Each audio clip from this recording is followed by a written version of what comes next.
Hi, I'm Mark. In this video, I'm going to show you how to install a new spark plug in your chainsaw. Before I can install the spark plug into the chainsaw, I need to set the gap between the electrodes. The proper gap will be specified by the saw manufacturer. In this case, it's 26 thousandths of an inch. I'll use a spark plug gapping tool to do this.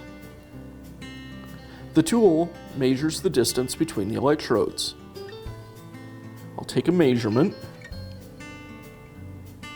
Looks like right now it's at about 22 thousandths, so it's a little tight.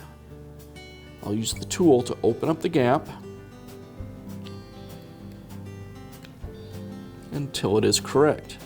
And that looks good. With the gap properly set, now I can thread the spark plug into the saw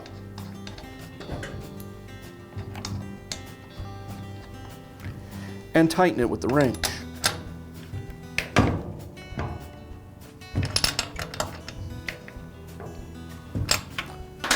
And now I'll reinstall the spark plug boot.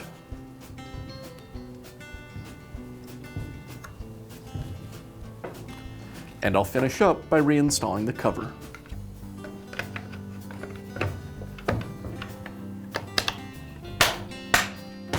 And that's how easy it is to install a spark plug in your chainsaw.